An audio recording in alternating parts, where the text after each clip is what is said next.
Hi everyone, welcome to I Plus Training Solutions.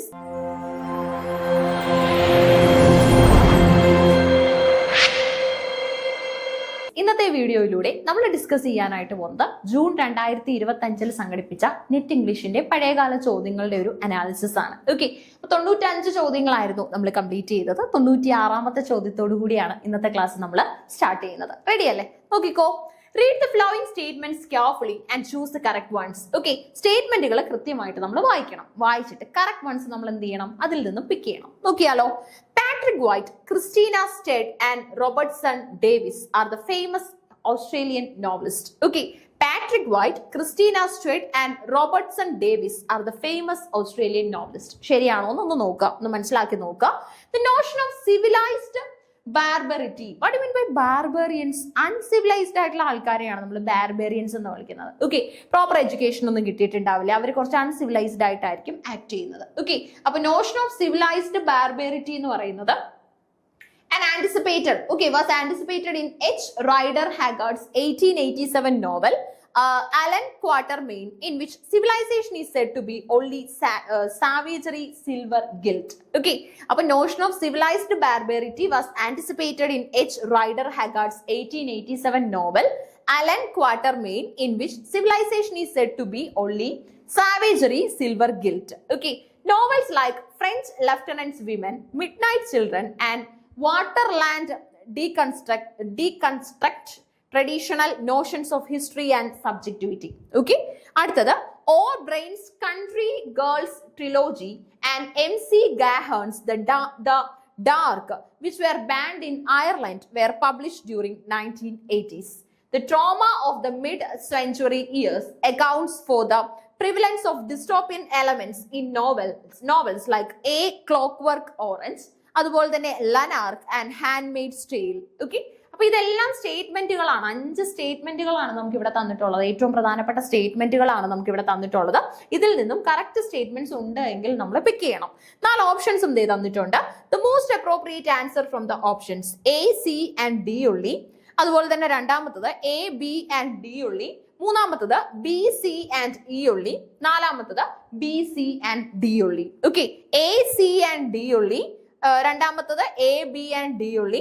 മൂന്നാമത്തത് B, C and E ഉള്ളി. നാലാമത്തത് B, C and D ഉള്ളി. ഇതിൽ ഏതാ നമുക്ക് ശരി ഉത്തരവായിട്ട് എടുക്കാൻ പറ്റുന്നത്? മൂന്നാമത്തതാണ് ശരി ഉത്തരവ്. 3 നമുക്ക് ഏതാ നോക്കാം. ഏതാ? ബി, സി ആൻഡ് ഇ ഉള്ളി ശരിയാണ്. ഓക്കെ, അപ്പൊ ബിയും സിയും ഇയും ഏതാന്ന് നോക്കിക്കേ.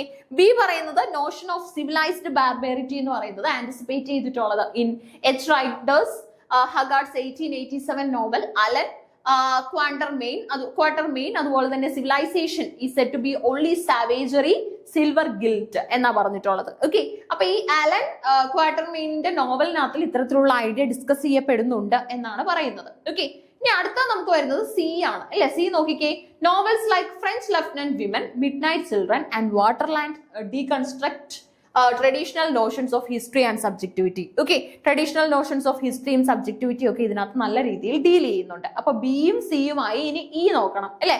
Trauma of mid-century years accounts for the prevalence of dystopian elements in novel like A Clockwork Orange, Lanark and Handmaid's Tale. Okay, നോക്കിക്കേ.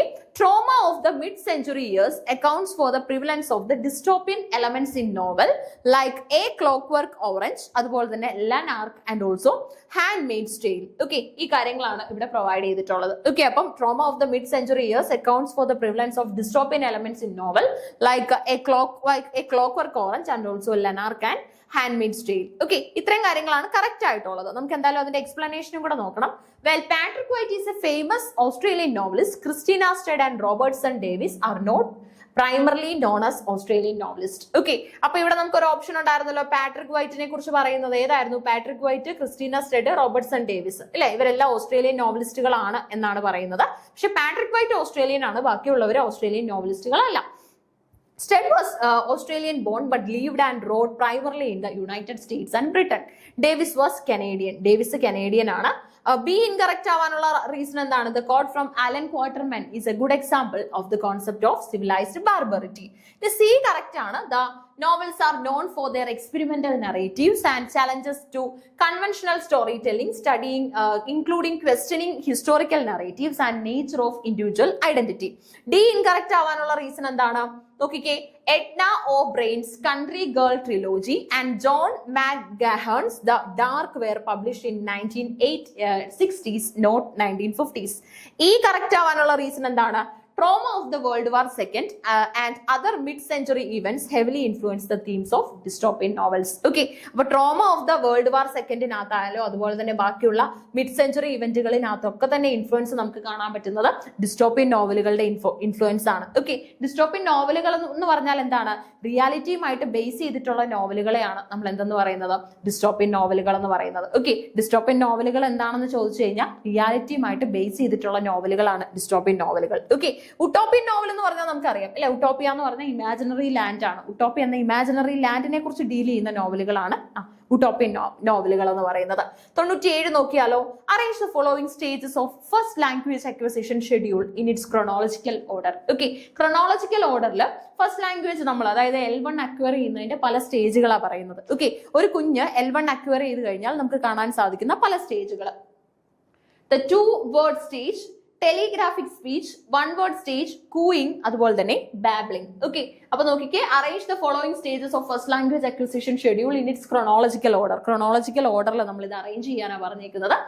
2 വേർഡ് സ്റ്റേജ് ഉണ്ട്, ടെലിഗ്രാഫിക് സ്പീച്ച് ഉണ്ട്, 1 വേർഡ് സ്റ്റേജ് ഉണ്ട്, കൂയിങ് ഉണ്ട്, ബബ്ലിംഗ് ഉണ്ട്. ഓക്കെ, അപ്പൊ ക്രോണോളജി ആദ്യം സംഭവിക്കുന്നതിന്റെ കേസിൽ arrange ചെയ്ത് കഴിഞ്ഞാൽ ഓപ്ഷൻസ് നോക്കിക്കേ, BCAED ഉണ്ട്, CABED ഉണ്ട്, CADEB ഉണ്ട്, DECAB ഉണ്ട്. ഓക്കെ, DECAB ഉണ്ട്.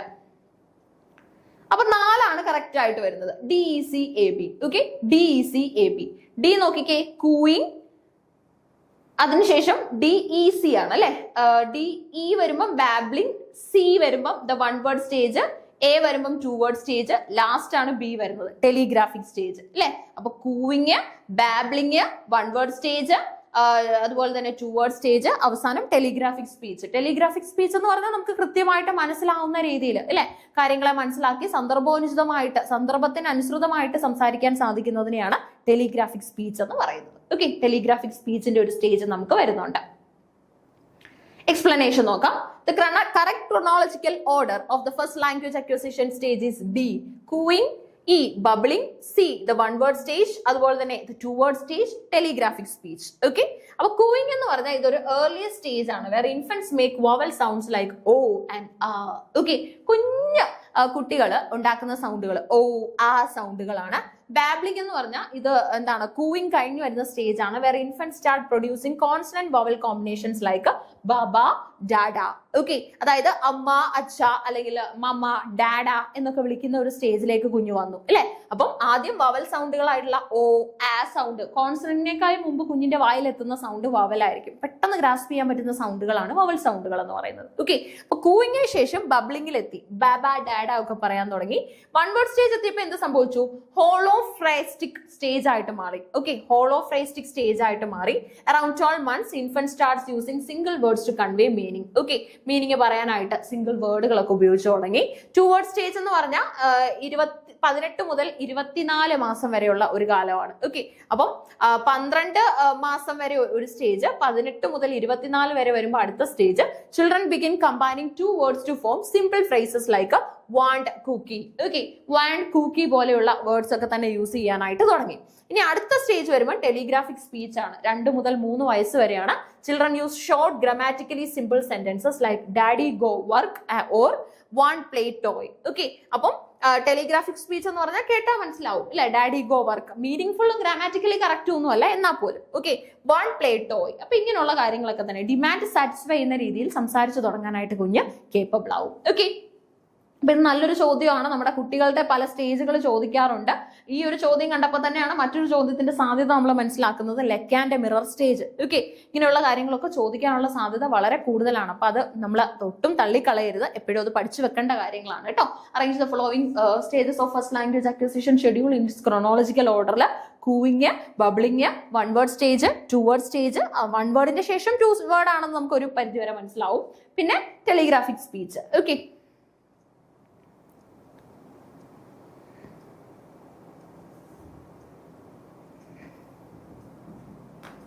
ഇവിടെ രണ്ടെണ്ണത്തിലാണ് CA വന്നിട്ടുള്ളത്. ഓക്കെ, CA വന്നിട്ടുള്ളത് എന്ന് പറഞ്ഞാൽ വൺ വേർഡ് സ്പീച്ച് കഴിഞ്ഞാൽ ടു വേർഡ് സ്പീച്ച് ആണെന്ന് പറഞ്ഞു വന്നിട്ടുള്ളത്. അപ്പൊ അത് കൃത്യമായിട്ടൊന്ന് നോക്കിക്കഴിഞ്ഞാൽ, ബാക്കിയും കൂടെ ഒക്കെ ഒന്ന് കണക്ട് ചെയ്ത് വെച്ച് നോക്കിക്കഴിഞ്ഞാൽ നമുക്ക് തെറ്റാതെ ഇതിന് ഉത്തരം കൊടുക്കാനായിട്ട് സാധിക്കും.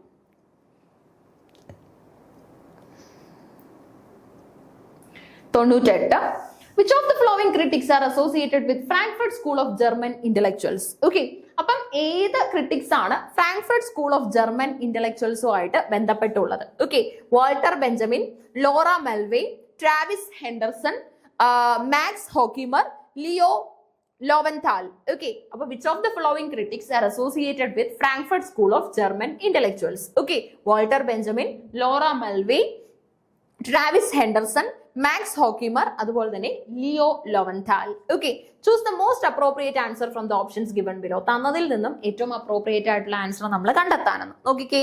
AD and E only, CD and E only, BC and D only, അതുപോലെ തന്നെ AC and E only. Okay, AD and E only, CD and E only, BC and D only, അതുപോലെ തന്നെ AC and E only. Okay, ഏതാ നമുക്ക് correct കൊടുക്കാൻ പറ്റുന്നത്? First one ആണ് കേട്ടോ.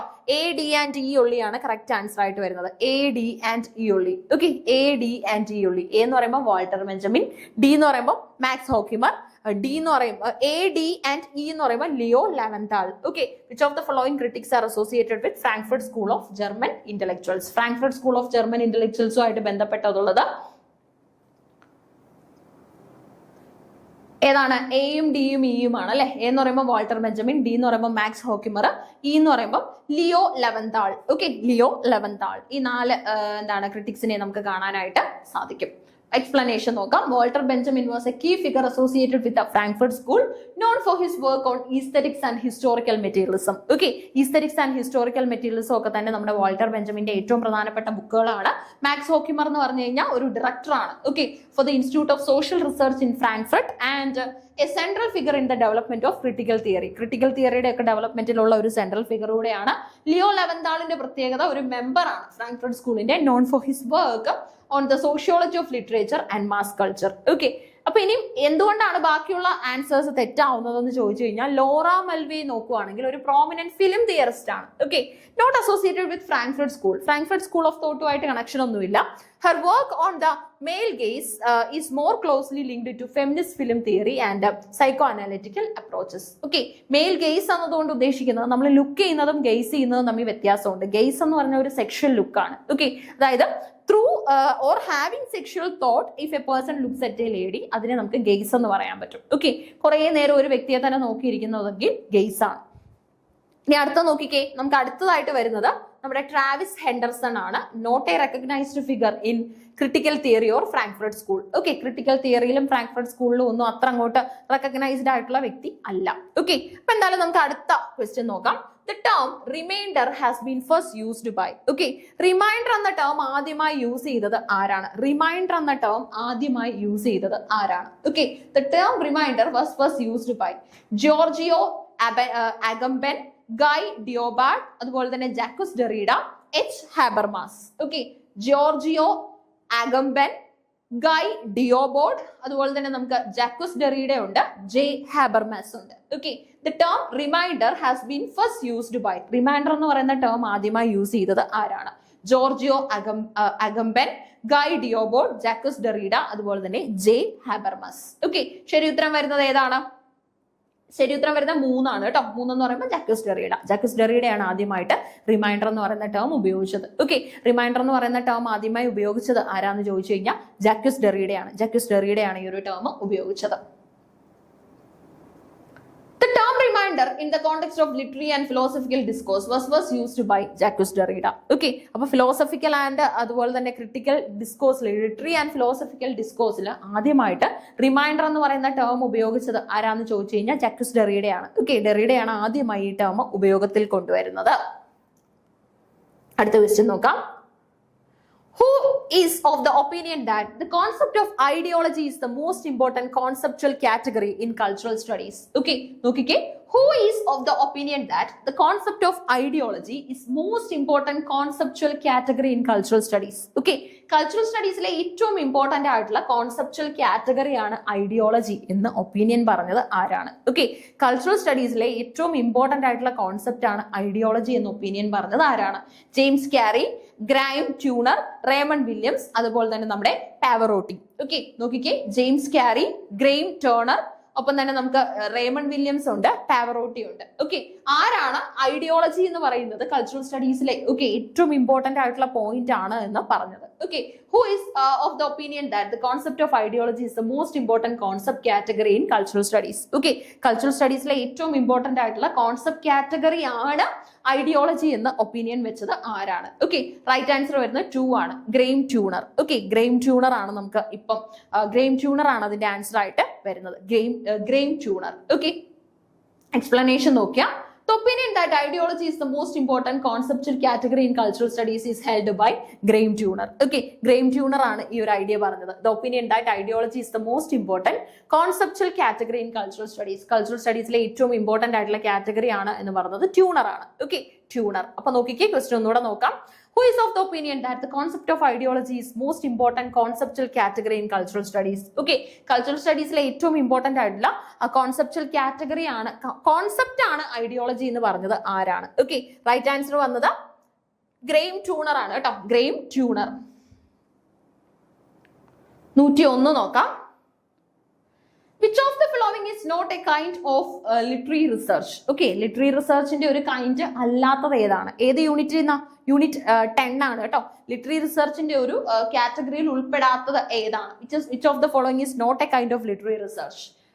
Bibliography and textual criticism, biographical, experimental research, interpretive research. Okay, നോക്കിക്കേ, bibliography and textual criticism, biographical, experimental research, interpretive. Okay, which of the following is not a kind of literary research? Literary researchന്റെ kind അല്ലാത്തത് ഏതാണ്? Okay, biography and textual criticism, biographical, experimental, അതുപോലെ തന്നെ interpretive. Okay, right answer വരുന്നത് experimental ആണ് കേട്ടോ, experimental ആണ്. ഒരു റിസർച്ച് ഒരു ലിറ്റററി റിസർച്ചിൽ ഉൾപ്പെടുത്താൻ പറ്റാത്തത് എക്സ്പെരിമെന്റൽ ആണ്. ബാക്കി ബയോഗ്രഫി ആൻഡ് ടെക്സ്ച്വൽ ക്രിറ്റിസിസം ആയാലും ബയോഗ്രഫിക്കൽ ആയാലും ഇന്റർപ്രറ്റീവ് ആയാലും ഒക്കെ നമുക്ക് അത്യാവശ്യമാണ്. പക്ഷെ എക്സ്പെരിമെന്റ് ചെയ്ത് നോക്കേണ്ട കേസസ് അങ്ങനെ നമുക്ക് ലിറ്ററേച്ചറിന്റെ കേസിൽ, സാഹിത്യത്തിന്റെ കേസിൽ വരാറില്ല. ഓക്കെ, സാഹിത്യത്തിന്റെ കേസിൽ നമുക്ക് അങ്ങനെ ഒരു കേസ് വരാറില്ല.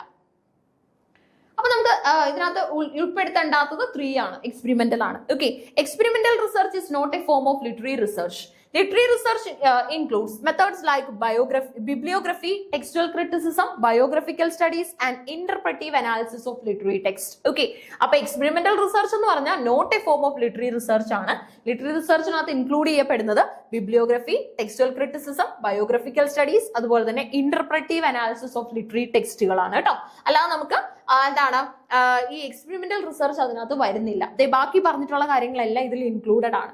ഇനി ബിബ്ലിയോഗ്രഫി ആൻഡ് ടെക്സ്ച്വൽ ക്രിറ്റിസിസം എന്താണെന്ന് ചോദിച്ചു കഴിഞ്ഞാൽ these methods focus on the study of text itself including it's history, versions and authenticity. Okay, അപ്പോൾ ബിബ്ലിയോഗ്രഫി ആൻഡ് ടെക്സ്ച്വൽ ക്രിറ്റിസിസം എന്ന് പറഞ്ഞാൽ ഇതിനകത്ത് ഫോക്കസ് വരുന്നത് ടെക്സ്റ്റിനാണ്. ഓക്കെ, ടെക്സ്റ്റ് ഇറ്റ്സെൽഫിനാണ് ഫോക്കസ് കൊടുക്കുന്നത്. ഹിസ്റ്ററി, വേർഷൻ, ഒതന്റിസിറ്റി ഒക്കെ തന്നെ പരിഗണിക്കപ്പെടുന്നുണ്ട്. അടുത്തത് ബയോഗ്രഫിക്കൽ ആണ്.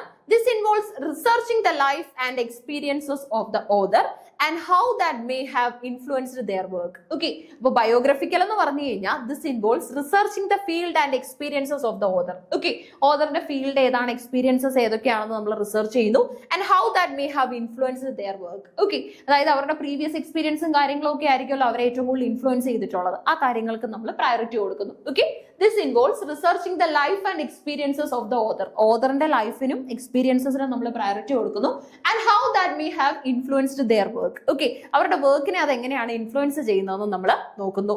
ഇന്റർപ്രറ്റീവ് എന്ന് പറഞ്ഞു കഴിഞ്ഞാൽ this approach involves analysing the text and uncovering its various meanings and interpretations. Okay, നമ്മൾ ടെക്സ്റ്റിനെ അനലൈസ് ചെയ്യുകയും അതുപോലെ തന്നെ അതിന്റെ വേരിയൻസ് മീനിങ്സിനെയും ഇന്റർപ്രിട്ടേഷൻസിനെയും അൺകവർ ചെയ്യുകയും ചെയ്യുകയാണെങ്കിൽ അതിനെ ഇന്റർപ്രറ്റീവ് എന്ന് വിളിക്കാനായിട്ട് സാധിക്കും.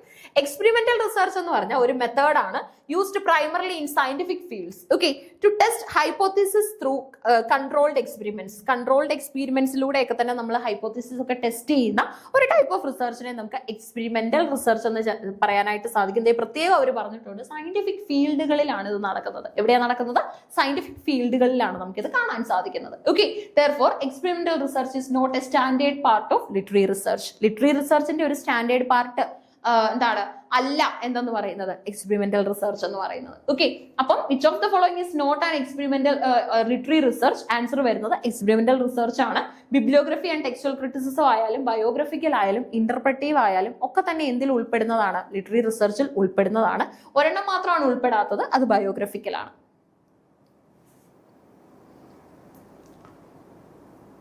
അടുത്ത question, match list 1 with list 2. List 1ലെയും ലിസ്റ്റ് 2നെയും കൂടെ മാച്ച് ചെയ്യാണ്. ഇവിടെ കൊടുത്തിട്ടുള്ളത് ശ്രദ്ധിക്കണം, പ്രത്യേകം ശ്രദ്ധിക്കേണ്ടതെന്ന് പറഞ്ഞാൽ ഇത് സൈറ്റേഷൻ നമ്മൾ ഉപയോഗിക്കുന്ന കാര്യങ്ങളാണ് കേട്ടോ. So you have to read that. That means first one state ചെയ്യുന്നത് സെയിം എന്നാണ്. അതുപോലെ തന്നെ സെക്കൻഡ് വൺ ആ സിമ്പിൾ സ്റ്റേറ്റ് ചെയ്യുന്നത് ഇൻ ദ പ്ലേസ് സൈറ്റഡ് എന്നാണെന്നാണ് പറഞ്ഞിട്ടുള്ളത്. തേർഡ് സിമ്പിൾ റെഫർ ചെയ്യുന്നത് എവ്രിവെയർ എന്നുള്ള പോയിന്റ് ആണെന്ന്.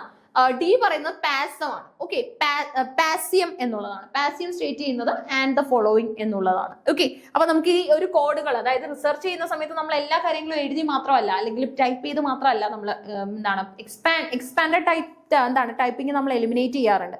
കാരണം വേർഡ്സിന്റെ കേസസിൽ അടക്കം എല്ലാ കാര്യങ്ങളിലും നമ്മൾ കണ്ടീഷൻസ് മെയിൻറ്റെയിൻ ചെയ്താണ് റിസർച്ച് ചെയ്യുന്നത്. ഓക്കെ, സോ ഈ ഒരു കോഡുകൾ വെച്ചിട്ട് നിങ്ങൾ പറയുക കൃത്യമായിട്ട് ഇതിന്റെ മീനിങ് എന്താണ് വരുന്നതെന്ന്. The same, in the place cited, everywhere and the following. Okay, 4 നമുക്ക് ഇവിടെ കാണാനായിട്ട് സാധിക്കും. Choose the correct answer from the options given below. Okay, A3 B2 C1 D4, ഒപ്പം തന്നെ A2 B3 C4 D1, A4 B1 C2 D3, A1 B4 C3 D2. Okay, അപ്പൊ നോക്കിക്കേ, correct option വരുന്നത് 3 ആണ് കേട്ടോ. 3.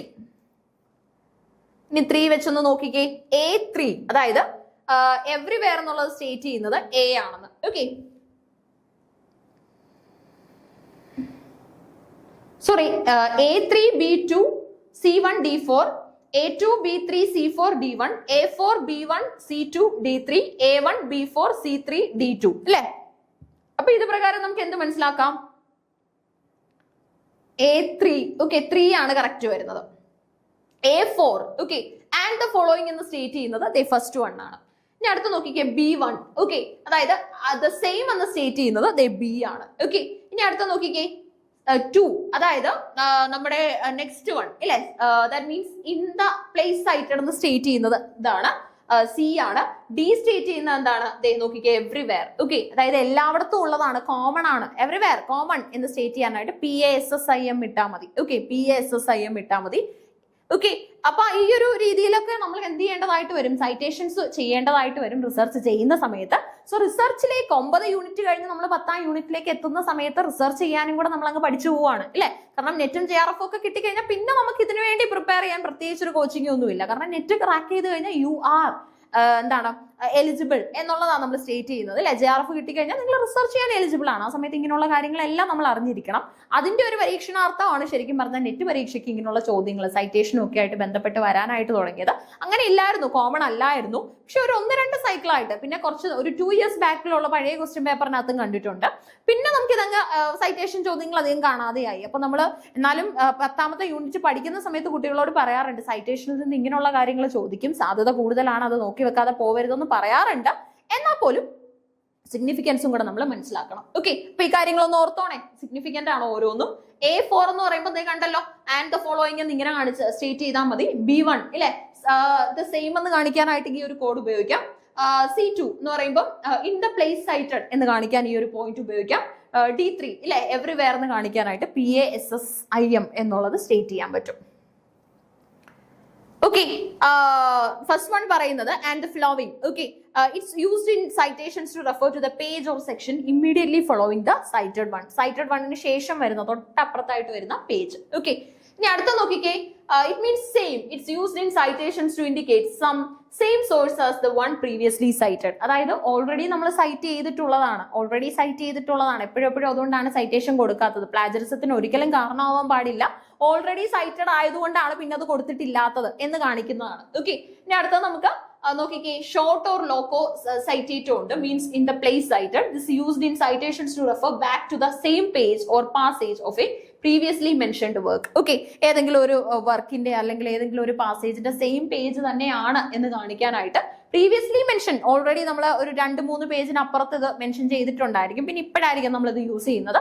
അപ്പം ഓൾറെഡി എന്ന് കാണിക്കാനായിട്ട് പ്രീവിയസ്ലി മെൻഷൻഡ് വർക്ക് എന്നുള്ളത് കാണിച്ചാൽ മതി. ഓക്കെ, PSSIM എന്ന് പറഞ്ഞാൽ എവറിവെയർ എന്ന് കാണിക്കാനാണ്. It indicates that A topic or idea is discuss through out A text rather than in a single specific place. Okay, എല്ലായിടത്തും, അതായത് നമ്മളിപ്പം ഒരു കാര്യം തന്നെ കുറെ എടുത്ത് ഇപ്പൊ എൻവയോൺമെന്റ് എന്ന് പറയുന്ന ഒരു ഐഡിയ നമ്മൾ നമ്മുടെ ഡെസർട്ടേഷനകത്ത് ഉപയോഗിച്ചിട്ടുണ്ടെങ്കിൽ എപ്പോഴും നമ്മൾ അത് തന്നെ യൂസ് ചെയ്യണമെന്നില്ല, അല്ല, നമുക്ക് സൈറ്റേഷൻ കാണിക്കാൻ പറ്റും. ഇപ്പം എൻവയോൺമെന്റുമായിട്ട് ബന്ധപ്പെട്ട എന്തെങ്കിലും സ്റ്റേറ്റ്മെന്റുകൾ നമ്മൾ ഉപയോഗിച്ചിട്ടുണ്ടെങ്കിൽ അപ്പോഴും നമുക്ക് ഇതേ പ്രോസസ്സ് തന്നെ ചെയ്യാൻ പറ്റും. അതായത് നമുക്ക് എന്ത് ചെയ്യാൻ പറ്റും, സൈറ്റേഷന്റെ സഹായത്തോടു കൂടി ഇങ്ങനെയുള്ള പ്രോസസ്സുകളിലൂടെ നമ്മുടെ ജോലി എളുപ്പമാക്കാൻ പറ്റും. ഓക്കെ, അപ്പം സൈറ്റേഷൻ ശരിക്കും നല്ലതാണ്, പോസിറ്റീവാണ്. പിന്നെ നമുക്ക് ഏത് കണ്ടീഷനിലും സൈറ്റേഷൻ ഇല്ലാതെ ഡെസർട്ടേഷൻ ചെയ്യാനായിട്ട് സാധിക്കില്ല. അത് പ്ലാജറിസത്തിന് കാരണമായിട്ട് വരും, അല്ലെ? നമ്മളെ എന്തെങ്കിലും ഒരു കാര്യം മറ്റൊരാൾ പറഞ്ഞത് എടുത്തിട്ടുണ്ടെങ്കിൽ അത് സൈറ്റ് ചെയ്തിട്ടില്ല എങ്കിൽ ബാക്കി എല്ലാ കാര്യങ്ങളും നമ്മുടെ സ്വന്തം ഓൺ പ്രോഡക്റ്റ് ആണ്, ഓൺ ക്രിയേറ്റിവിറ്റി ആണ് എന്ന് പറഞ്ഞാലും it's not been justified. Okay, അത് ജസ്റ്റിഫൈ ചെയ്തെടുക്കാനായിട്ട് നമുക്ക് പറ്റില്ല. So citation is very important. If you are doing dissertation you have to go through citation too. Citation പഠിച്ചിട്ടേ ഡെസർട്ടേഷൻ ചെയ്യാവൂ. ഓക്കെ, അല്ലെങ്കിൽ നമുക്ക് അതിനുള്ള സപ്പോർട്ട് തരാനാണ് ഗൈഡും അതുപോലെ തന്നെയുള്ള ഫാക്കൽറ്റി മെമ്പേഴ്സും ഒക്കെ തന്നെ ഉള്ളത്. അവർ കൃത്യമായിട്ട് ഈ പേപ്പറുകളും അതുപോലെ തന്നെ ഐഡിയാസും നോക്കുന്നുണ്ടാവും. അത് പ്രകാരം അവർ പറഞ്ഞു തരും. ഓക്കെ, ഏതൊക്കെ ഏരിയാസ് ആണ് നമ്മൾ ഇനി സൈറ്റ് ചെയ്യാനായിട്ടുള്ളത്, സൈറ്റ് ചെയ്യാനായിട്ട് നമ്മൾ വിട്ടുപോയിട്ടുള്ള ഏരിയാസ് ഉണ്ടെങ്കിൽ അതിന്റെ കാര്യങ്ങളും കൃത്യമായിട്ട് അവിടെ ഇൻഡിക്കേറ്റഡ് ആയിരിക്കും. ഓക്കെ, അപ്പൊ അടുത്ത നോക്കിക്കേ,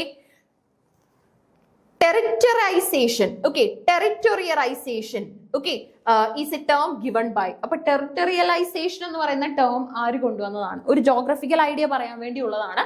ഗായത്രി ചക്രവർത്തി സ്പിവോക്ക്, അതാണ് Gayatri C Spivak, Edward Said, John McLeod, Gilles Deleuze and Felix Guattari. Okay, അപ്പോൾ territorialisation is a term given by Gayatri Chakravorty Spivak, Edward Said, John McLeod, അതുപോലെ തന്നെ Gilles Deleuze and Felix Guattari. ഇത്തവണ പരീക്ഷ എഴുതിയ ആൾക്കാർ ആൻസർ കൊടുത്തിട്ടുണ്ടാവും. 4 ശരി ഉത്തരം വരുന്നത്. ഓക്കെ, ഗൈൽസ് ഡെലൂസും ഫെലിക്സ് ഗുട്ടാരിയും ചേർന്ന് പറഞ്ഞതാണ് ടെറിറ്റോറിയലൈസേഷൻ. ഓക്കെ, ടെറിറ്റോറിയലൈസേഷനെ കുറിച്ച് അപ്പൊ എന്താണെന്ന് നോക്കാം.